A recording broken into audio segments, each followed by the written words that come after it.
So now we're going to make a key lime mousse. Most people think of lime as green. Key limes are from the tropics and they're yellow. They are not green. They're very tart, and often you'd see a key lime pie, but this is actually easier. I like this better, and less calories if you think about it, Courtney. There you go. Perfect. There you go. So I'm going to start by combining some key lime juice, which as you can see is kind of a yellowish, dirty yellowish, I guess. So now we're going to pour our sweetened condensed milk into our key lime juice. Our sweetened condensed milk comes from a can. It is sweetened milk that's been cooked and caramelized, and all the natural sugars from the milk have come out, and it has a bit of a brownish hue to it, and it's extremely thick. It's also used for cheesecake. It can be used for fudge. It's one of those non-healthy, wonderful things that you can use for everything. So what we're going to do is we're going to take a wire whisk, take care of that, and we're going to combine these two. And I'm going to try to get a homogeneous mixture, Courtney. In fact, maybe what you can do is help me with that. Can you do that? Yeah. Okay. The key lime mousse is so easy. There's only 3 ingredients, which is just great. And anyone can do this. You don't need to make pie crust. And you can even, I used bottled key lime juice, but you can use fresh, whatever you'd like. This mixture also could be a nice pie filling. If you freeze it, it can make it be a cake filling. Courtney's combining that. That looks nice and creamy. That looks great. That looks really good. Should I hand you the cream? Yes, please. And what we really want to do is we want to make sure our cream is cold, and we want to keep all our ingredients cold. If you have your cream sitting out a little bit and it feels a little warm to you, you can add a few ice cubes, and that'll actually chill it down. You can even keep your cream and your bowl in the freezer, and you can keep it frozen just until the time that you're using the wet mixer and beating it. So we're going to add some air to our cream, and what we want to do is our cream's going to about double in size. It's going to make some noise, but we want to make sure that we get the cream to the stiff peak stage, but not too stiff, and I'll explain what that is as we go.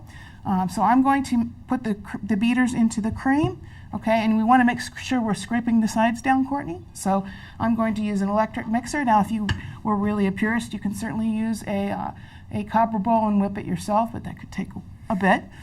But I use an electric mixer. You can also use a stand mixer. So I'm going to turn this on, and as I'm mixing, you'll be able to see that the cream's going to get puffy. It's going to get air in it. And the first thing we're going to do when I stop this is we're going to be looking for the soft peak stage, and I'll show you what that is when we get to it. All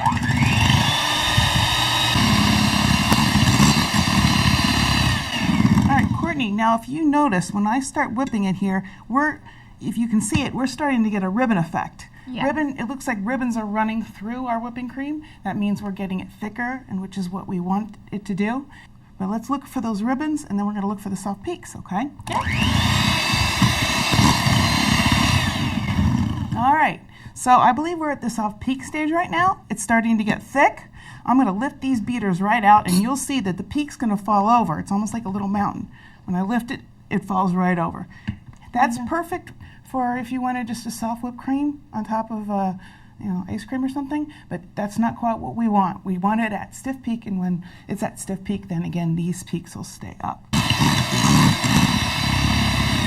All right, Courtney, I think we're at that stiff peak stage. How I can tell is I can see that the shapes of the ribbons are staying in my mixture.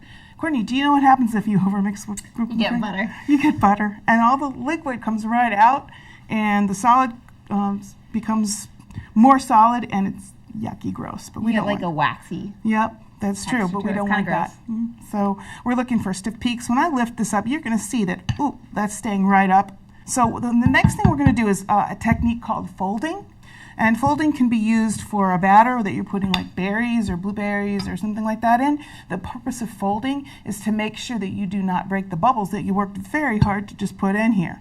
Okay, so Courtney, would you do me a favor and pour your key lime mixture right into my whipping cream? So I'm going to take my rubber scraper, that's the best tool for this, and I'm going to put my rubber scraper underneath my whipped cream, and I'm going to literally fold my mixture over. Okay, I don't want to mix it too fast. Now if I took my electric beaters and I put my electric beaters into this mixture and I whipped it, the key lime mixture is very heavy. It's going to destroy all my bubbles, and it's not going to be all light and fluffy like mousse, okay? So I'm going to scrape the sides of the bowl again and slowly fold the mixture over, okay? So I'm folding it over. Courtney, would you like to do that for a little bit? Yeah, okay. Sounds good. All right. So what we're going to do is fold that mixture, and I'm going to get my glasses ready because I'm going to serve my mixture in a very pretty teeny martini glass. Now, if you were having an outside barbecue, you could definitely make these up ahead of time. And if you had a freezer-safe glass or even a plastic glass, so a plastic champagne glass would be nice, you can even put them in the freezer, and then they could be ready. So you can serve them pre-made in the glasses, or you could serve it in a bowl with some ice underneath. And on a hot day, you'd want to make sure that it was iced and kept cold because it's not going to last very long. This mixture will last maybe a few hours in the refrigerator, but the good news is you could freeze it, whether it's in a bowl or into the glasses. Now, Courtney, our goal is to not to see any of that kind of greenish liquid in our mousse. We want to make sure it's all one light colored lemon or limey lemon looking mixture. And Courtney's doing a really nice job. She's scraping the outside of the bowl, like I said, and she's folding over and she's not breaking her bubbles. Okay. So the other thing I've done, which is kind of fun, is I've actually made some cookie crumbs earlier, and you can use, now a classic key lime mousse would use a graham cracker crust. Yep. And I'm going to let you do the garnish. How's that? And I'll trade you jobs. Okay. Sound good? All right. So we're going to finish this up, scrape the sides, and it looks like it's one nice mixture. Okay. And definitely what we're going to do when we get this done, either we're going to freeze it or we're going to refrigerate it. You want to make sure that you put it in the refrigerator and let it set up. So this is not something you'd do at the last minute. You'd like to chill this mixture so it gets a chance to become more solid. Isn't that pretty? Look at that. That's gorgeous looking. That's real nice. Okay, Courtney, can you give us some crumbs here? Yeah. Not too many because they're going to go everywhere. Oh, nice job. Okay, I like the chocolate because it's very dramatic. Now, Courtney, can you just put a nice little lime slice? This is a nice little green lime. That's good. And a little sprig of mint. And that's going to be one for you. And I guess I'll make one for me, too. Now, if you really wanted it to look green, I guess you could put some green food coloring in it, but it's not real key lime that way. All right. So you want to make one with crumbs and one without? Sure. That's a good idea, just in case somebody was gluten-free or wasn't really interested in cookie crumbs. Looks really pretty.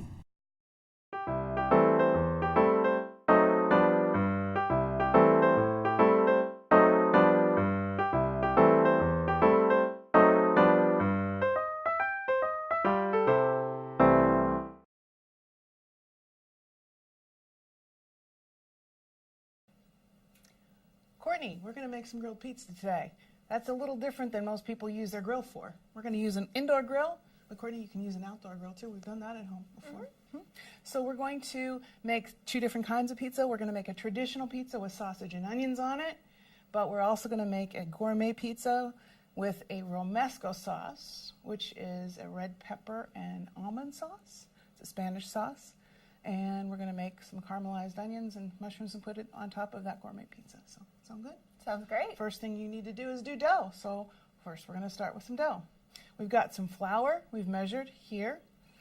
This is a dough that you'd have to actually make ahead of time. You couldn't just make it and then use it. You have to let it rise. And the nice thing about this dough is it's a not knead dough, so you don't need to knead it at all. We're just going to make it, mix it, and set it aside for several hours, and we'll come back and we're ready. Nice. Start. Okay, so I've got the flour here. How much flour is that? About 4 cups. Cool. And then I'm going to use 1 3/4 cup of warm water. You want warm water because you're going to use yeast. Yeast is alive. It's a fungi-like creature, and it needs to be hydrated, and it needs sugar for food, and it needs salt to regulate it, and the flour, it's going to use that too. So we're going to add the warm water, which is going to help the yeast activate, okay? And then we're going to add the yeast. Okay, one-cell organisms. Okay, that's about 2 1/4 teaspoons or 1 envelope. About a tablespoon of sugar. That gives the yeast food, which is help it grow. About a tablespoon of salt. That sounds like a lot, but this ensures that the dough does not rise too quickly. I'm going to use a little bit of minced garlic in my dough because I like that, but you wouldn't have to. You could even use some herbs in there or not, okay? And I'm going to go ahead and put a little garlic in my dough, and then I'm going to use some olive oil. I'm going to use 3 tablespoons for the whole recipe. I'm going to put about a tablespoon in the dough. And can you mix that for me, sweetheart? I would love to mix Okay. that. And Courtney's going to mix this dough. What we want the dough to look like is soft and just a bit sticky, okay? And if you had to, if you were working in a very, very moist environment, you could add more flour at some point and make the dough a little more stiff.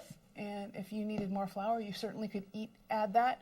Dough is not necessarily a recipe that, a food that you would just use a set type of amount of ingredients. If you wanted more garlic, you could add more. So you can see Courtney's mixing this, okay? And what we're doing is we're going to get the dough so that we don't have a lot of the flour sitting on top. And what we want to do when we're letting the dough raise is we want some olive oil to coat the bowl. Because what's going to happen is the dough is going to grow, and when the dough grows, it's going to actually coat the whole bowl. So if you have oil on the dough, number 1, it adds flavor. Number 2, it adds crunch, which is what we want. And number 3, it keeps the dough from drying out, which is great, okay?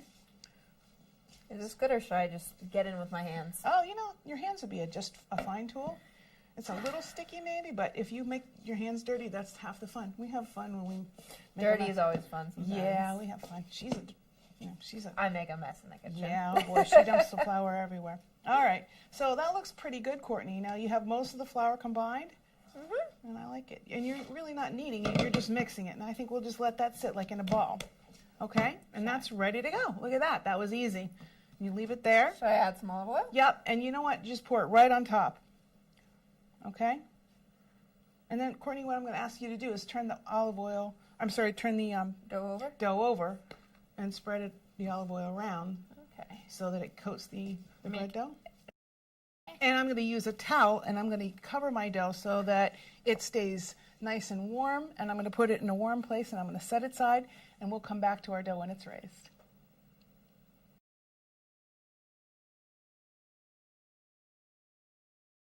Hi, Courtney. Today we're going to make some tomato sauce for our pizza.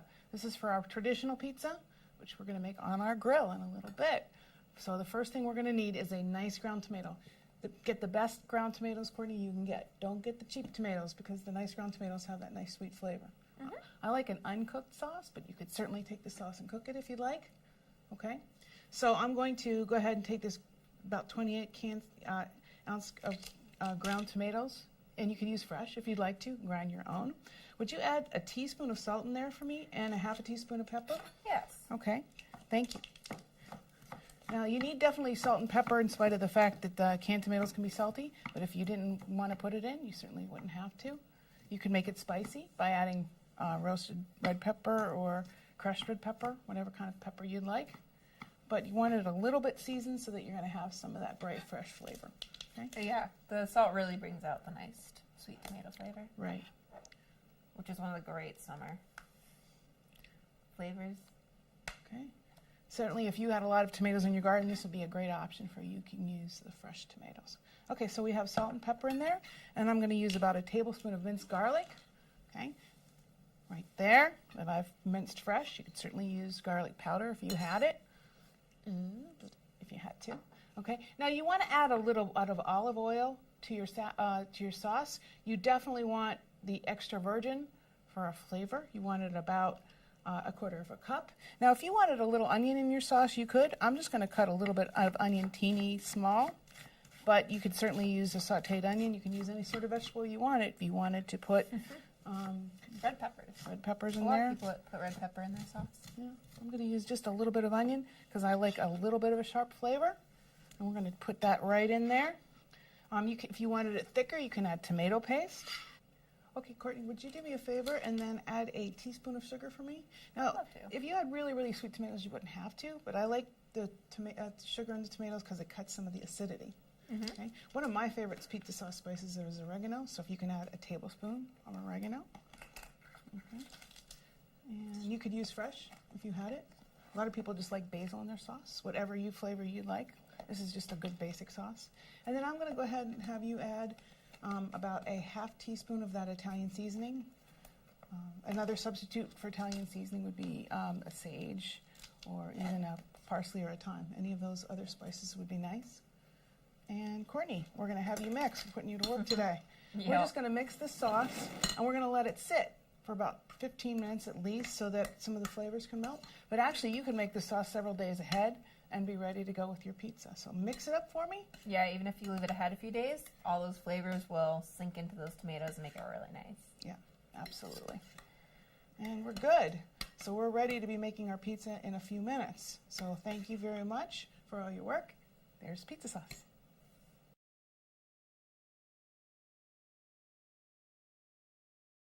Courtney, we're going to make an interesting sauce today for our gourmet pizza. We're going to make a romesco sauce. Oh. Romesco sauce is from Spain. And the nice thing about a romesco sauce is it's vegan, which means it has no dairy in it, but yet it's creamy. Yeah. And it has good fats, lots of antioxidants, vitamins, and it's delicious. And it has 4 whole ingredients. Whoa. I know, right? Nice thing, if you have a blender, any blender will do, okay? And literally, I'm going to take pieces of nuts. Now, I'm using a slivered almond. I could use any kind of almonds I had. I'm going to put them in my blender, just like that, okay? And I'm going to put a couple of smaller cloves of garlic or 1 large clove of garlic in my blender. And I'm using a jar of roasted red peppers. I could roast my own red peppers today, but I don't have time. I've got guests coming, so I'm not going to do that. I want to make sure I have the right kind of peppers, though. Remember how the one time we got the peppers and they were in that vinegar sauce that tasted terrible? You don't want that. So what we want is roasted red peppers just in water, okay? And about 24-ounce jar is about right for this job. And you want the liquid in there. I'm making a large mess. If it has black spots on those, that's good. That's flavor. And the last thing we want is about a ½ a cup of olive oil, okay? And that's it. I'm about to make some noise, so I'm going to turn this blender on. Now what I want is I want my sauce smooth, I want my nuts ground, and I want to make sure it's moving. So Courtney, if I really needed to, I could add a little bit more olive oil or some water if it got stuck sometimes. Sometimes blenders do. We're going to try it this way and see how we do. Ready? Going to make some noise. Yeah, Hold your ears. go.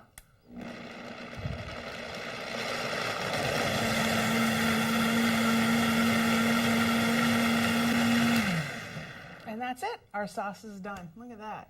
That's going to be a nice pink sauce. See how creamy it is? Okay, I'll pour a little out so you can see it. See how creamy and thick that is? It's really pretty. It's going to make a nice gourmet pizza. That's romesco sauce.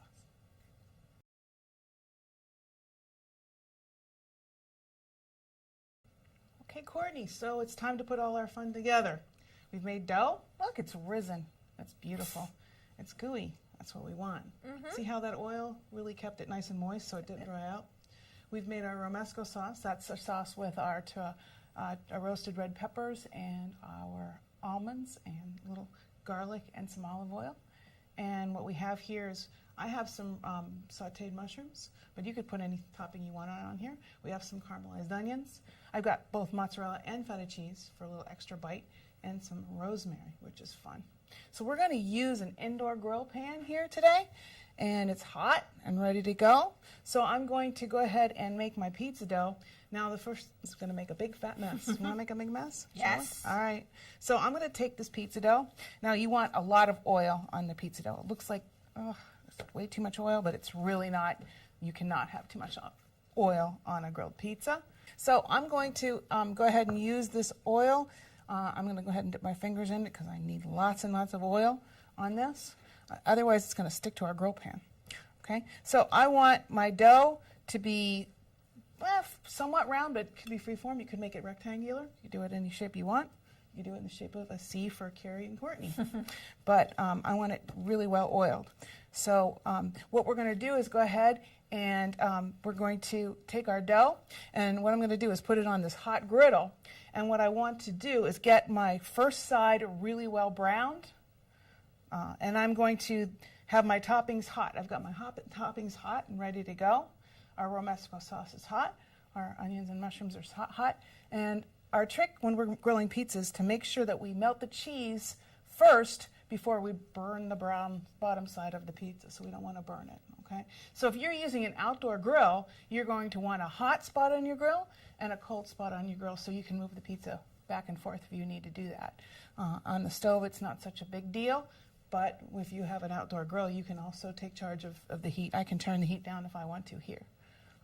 Sometimes it helps to have a lid on top of the on the grill too, so you can turn the grill, put the little grill lid down. In fact, you could even turn the grill off and let the cheese melt. So that works out pretty well too.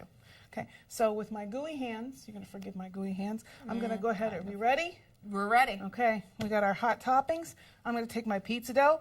I don't want any holes like what we have, so we're gonna kind of patch that hole up. If you have a hole, don't panic. It adds character to it. It makes it look pretty. It's okay. You ready? All right, Still and I'm got a gonna. hole. That's all right. And I'm gonna go ahead and put this sizzle right on my burner. Okay, and I'm gonna go ahead and let this solidify. I want that to get solid. I want it to get brown on one side. And I want to make sure that I'm ready with my other toppings when I flip it. So the first thing we're going to put on then when we flip this, Courtney, is the cheese. So we want to have that right Cheese here. first? Cheese here, so that it's in the hottest part of the dough. Yeah, so that works out really well. And then we're going to have our toppings. And I like to see the sauce because the sauce is so pretty. Look at the pretty color on that sauce. I like to see the sauce on top. So that works out pretty well. So any pizza dough could work. You could use a refrigerated pizza dough, but we used our own homemade grilled pizza dough. Now, how am I going to tell this is brown enough? Well, I'm just going to peek underneath. See how it's starting to brown on the bottom? It's starting to get brown. You don't want it too brown, but you want it hot and you want it golden brown. Okay. So once I flip my pizza dough, we're ready to go. We've got our toppings. We've got our gooey hands. This is the best part of this job. You get to make a big mess. Okay. So you could use any toppings. What other toppings could we do on here while we're waiting? I like zucchini. Zucchini is a great. Zucchini and carrots. Zucchini is a great topping. You could put red pepper. Well, I mean, I guess we have a red pepper sauce. Yeah, you wouldn't put red peppers with the red pepper sauce, but you could green peppers, and that would be actually appropriate. So I'm going to go ahead and turn this. Okay. Now it's hot on this side, and I'm going to go ahead and put my cheese on. I'm going to use mozzarella cheese. You could certainly use fresh mozzarella, and you can dump it all over the stove like I am too, and that would be good too, because then you get to eat all the little brown bits that you dumped all over the stove. That's always good. I'm going to use just a little bit of feta. It looks very white right now. Don't worry, we have all kinds of goodies to put on top. Now you can see that we've got cheese on here. Now once our toppings are hot, you can see how actually that'll help melt that cheese. That makes sense, right? Mm-hmm. So if you are a mushroom lover like me, I love mushrooms. I'm going to put those on here. Okay. And you want to spread those out nicely. Of course, you could do patterns with your mushrooms. Don't need to. And then I've got some pre-caramelized onions that are hot and ready to go. Okay. And I'm just going to put a few of those on because I don't like too many onions. We have to have good breath for our party when we're having. It's fun for a barbecue if you're doing grilled pizza because most people do hot dogs and hamburgers. Grilled pizza is a little different, which is nice. Now, the last thing I'm going to do is I'm going to go ahead and put our romesco sauce on top. Kind of drizzle my sauce on top. And you can still see the ingredients. You want to be able to see what's on that pizza. And I can still see my ingredients, and I have that really pretty color. And then I'm going to go ahead and garnish that with some rosemary. And there you have it. So I think our cheese is looking pretty melty. Does that look pretty good to you? I think that looks good. Yeah, the top's not going to get perfectly. No, and that's crispy. one of the reasons we had our toppings hot. Uh-huh. But you can see the bottom's starting to get brown. Mm-hmm. Okay. Look at that. That looks really good, huh? Yeah, it looks great. Okay. Now will you Can I cut cut that? it? Please. Aha. Oh, I can hear the crunch. Oh, yeah. Nice. Don't worry if you lose some ingredients. Always happens. You can put them back on. I like to arrange it a little bit differently rather than in pie shape, just for fun. You know what we could do? We could put a little basil on there too. Enjoy.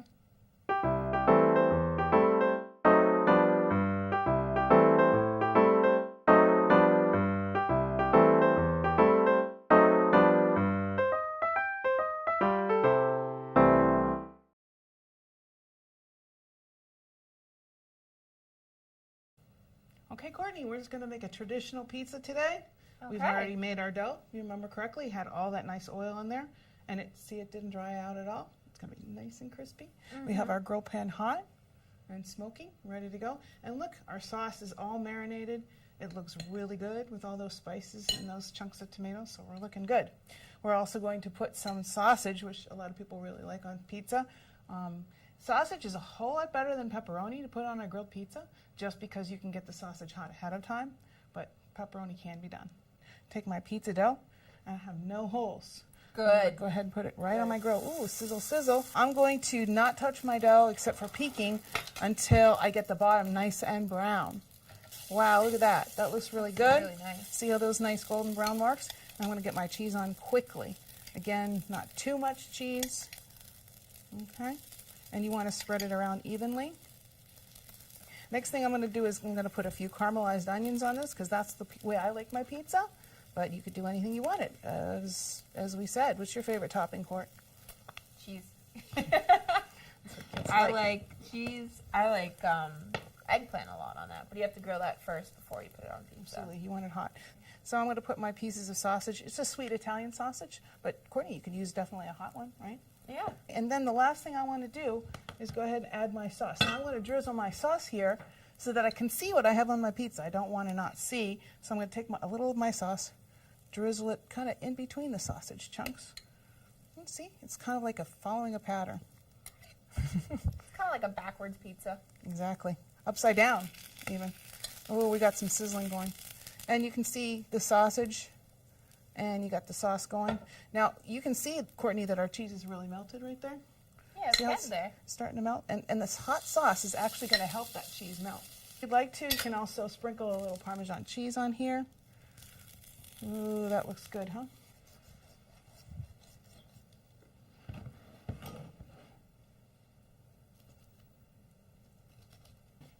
Okay, and there you go, grilled pizza.